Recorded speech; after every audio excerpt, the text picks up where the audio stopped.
تو پھر آپ اپنی خیر منائیں، نوکری بھی جائے گی اور جان سے بھی جائیں گے۔ اور جس طریقے سے صحافیوں پر اور جس طریقے سے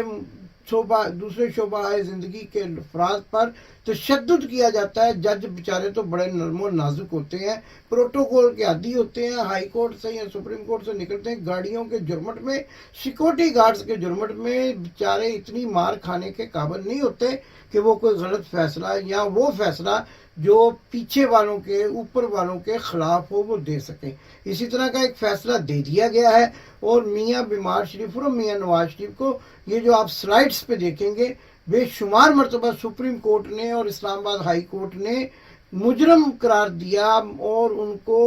مفرور قرار دیا، نوٹسز جاری ہوئے، اور اب پورے پروٹوکول کے ساتھ ان کو ریسیو کیا جا رہا ہے۔ اور ہماری اطلاعات کے مطابق دبئی میں بھی ان کو بڑا پروٹوکول دیا جا رہا ہے، پاکستان کے سفارت خانے کا تمام عملہ ان کے آگے پیچھے بچھا جا رہا ہے، اور پاکستان عزت و احترام کے ساتھ ایک اشتہاری کو روانہ کرنے کے انتظامات کیے جا رہے ہیں۔ ناظرین، بڑی حیرت انگیز بات ہے، ہم تو یہ سنا کرتے تھے اشتہاری ملزموں کو پکڑنے کے لیے پولیس کی مہم، اور پولیس کے پاس اشتہاری کو پیش ہونا ہوتا ہے، لیکن اشتہاری پولیس کے پاس پیش ہونے کی بجائے عدالت میں جا رہا ہے، عدالت میں درخواستیں دائر کی جا رہی ہیں، اور عدالت ان کو اس بات کی اجازت دے رہی ہے کہ وہ پولیس کے پاس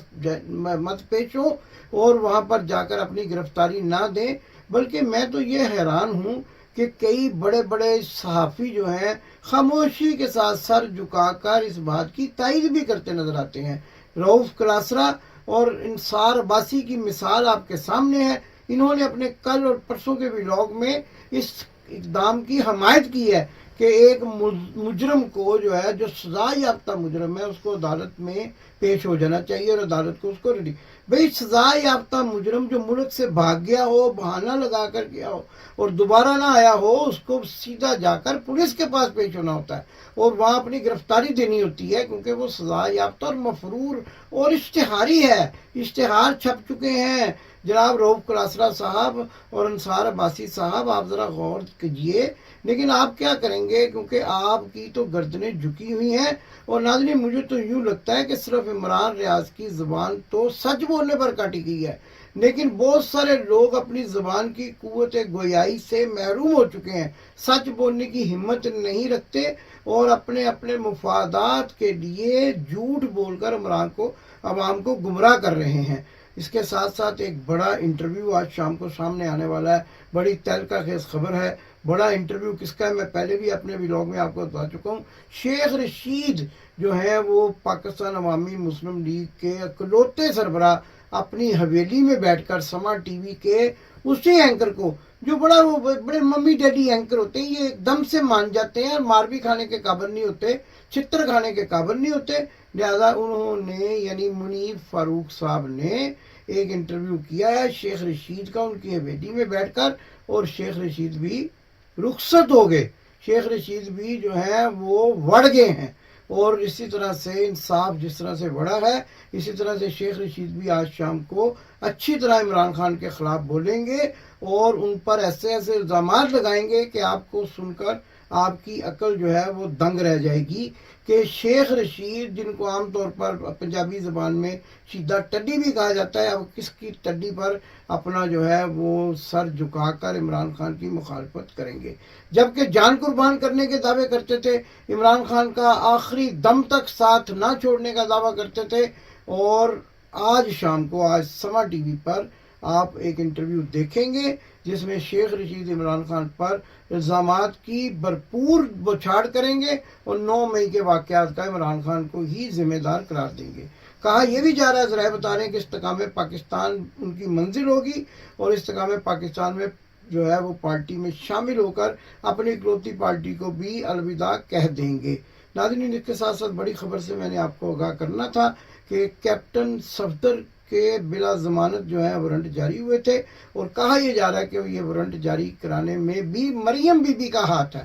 وہ اپنے خامد کو بھی ذرا تھوڑا سا جھٹکا دینا چاہتی ہیں، اور جو کہتے ہیں کہ زور کا جھٹکا ہائے اللہ، وہ والا جھٹکا جو ہے انہوں نے اپنے خامد کو دیا ہے، اور ان کے ناقابل ضمانت وارنٹ جاری ہوئے ہیں، اور قریب ان کو بھی گرفتار کرنے کے احکامات جاری ہوں گے۔ دوسری طرف میاں بیمار شریف اور میاں نواز شریف کے استقبال کے لیے تمام ریاستی مشینری کو ایکٹیو کر دیا گیا۔ 10,000 سے زیادہ پولیس اہلکار جو ہیں مینار پاکستان کے ارد گرد ڈیوٹی دیں گے، اور میاں بیمار شریف اشتہاری کی ایک اشتہاری منظم کی جو ہے وہ استقبال کرنے کے لیے تمام تر ریاستی مشینری استعمال کی جائے گی۔ اب تو اشتہاری ملزموں کو کاؤنٹر اسپیشلسٹ عابد باکسر بھی کچھ نہیں کہہ سکے گا، کیونکہ عابد باکسر کو پہلے ہی پکڑ لیا گیا ہے، اور عابد باکسر جو ہے وہ اس بات میں مشہور تھے کہ وہ بڑے بڑے اشتہاریوں کو پکڑ کے ان کا کاؤنٹر کر دیا کرتے تھے، ان کاؤنٹر کر کے، اور ان کاؤنٹر اسپیشلسٹ کہلاتے تھے، لیکن اب وہ بھی جیل میں ہیں، لہذا اشتہاری جو ہے وہ شہر میں دندناتا پھرے گا۔ لیکن حیرت مجھے ہر بار یہ ہوتی ہے کہ عوام کہاں سو رہی ہے۔ ناظرین، یہاں یہ بات بھی یاد رکھنے کی ہے کہ یہ وہی اسلام آباد ہائی کورٹ ہے کہ جس نے ایک منتخب وزیر اعظم کو دباؤ میں ڈالنے کے لیے رات کے پچھلے پہر عدالت لگا لی تھی، اور اسلام آباد ہائی کورٹ کے اس وقت کے جسٹس عطر من اللہ رات کو گاؤن پہن کر عدالت کی طرف روانہ ہو گئے تھے، اور پریزنر وین جو ہے وہ عدالت کے باہر کھڑی کر دی گئی تھی، قیدیوں والی وین، اور اس وقت کے وزیر اعظم نہ تو قیدی تھے، نہ ان پر کوئی جرم تھا، نہ وہ مجرم تھے، نہ وہ اشتہاری تھے، نہ وہ مفرور تھے، لیکن ان کے لیے پریزنر وین منگوائی گئی تھی، اور ایک مفرور اور اشتہاری کے لیے اسلام آباد ہائی کورٹ جو ہے بڑکے مار رہا ہے، اور اپنے کالے کوڈ کی دلالی کا جو بھرپور مظاہرہ کر رہے ہیں ججز، وہ بھی کھل کر سامنے آ گیا ہے، اور پریزنر وین کی بجائے جہاز سے پھولوں کی پتیاں برسانے کے انتظامات کرنے کی اجازت دی جا رہی ہے۔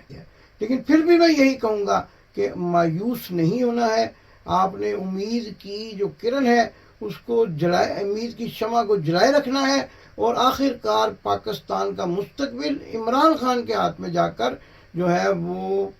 خوشحال اور ایک مستحکم پاکستان کی صورت میں آپ سب کے سامنے آئے گا، اور میری اطلاعات کے مطابق 29 تاریخ کے بعد عمران خان کی ضمانت ہونے کے واضح امکانات موجود ہیں، اور انشاءاللہ ایسا ہی ہوگا، کیونکہ آپ اپنی اپنی جگہ پر جہاں پر میری درخواست پر آیت کریمہ کا ورد کر رہے ہیں اس کے نتائج ضرور نکلیں گے، اور اللہ تعالیٰ کی ذات عمران خان کا ساتھ دے کر پاکستان کی عوام کو، اس عوام کو جو حق اور سچ کے ساتھ ہے، سرخرو کرے گی۔ اور اس کے ساتھ پروگرام کے آخر میں ایک بڑی خبر، جس پہ کل پروگرام کروں گا، کل ویلاگ کروں گا، بہت بڑی خبر ہے کہ ارشد شریف شہید کی بیوہ جویریہ جو ہیں انہوں نے کینیا کی ہائی کورٹ سے رجوع کیا ہے، اور یہ کہا ہے کہ ان کے خاوند کو کینیا میں قتل کیا گیا تھا، کینیا کی سرزمین پہ قتل کیا گیا تھا، لہٰذا اس کی تحقیقات کر کے جو لوگ اس واقعے میں ملوث ہیں ان کو کیفر کردار تک پہنچایا جائے۔ دوسری طرف پاکستان کی عدالتوں کی جانب سے ان کے بھی گرفتاری وارنٹ جاری ہو چکے ہیں، اور وہ یہ بھی کہتی نظر آ رہی ہیں کہ 6 ماہ ہو گئے ہیں سپریم کورٹ ہمارا کیس نہیں سن رہا، اور وہی سپریم کورٹ میاں بیمار شریف کو فاقی ضمانت دینے کے لیے راتوں رات بینچ بنا کر سامنے آ چکا ہے۔ اسلام آباد ہائی کورٹ نے یہ فیصلہ کر لیا ہے کہ میاں بیمار شریف کو ریلیف دینا ہے، اور وہی اسلام آباد ہائی کورٹ یا سپریم کورٹ جو ہے وہ ارشد شریف شہید کے معاملے میں بے بس نظر آتا ہے۔ پاکستان زندہ باد۔ آپ نے ابھی تک ہمارا چینل سبسکرائب نہیں کیا تو ابھی سبسکرائب کریں، اور بیل آئیکن کو کلک کر کے ہماری لیٹسٹ ویڈیوز کے بارے میں اپڈیٹ جانیں۔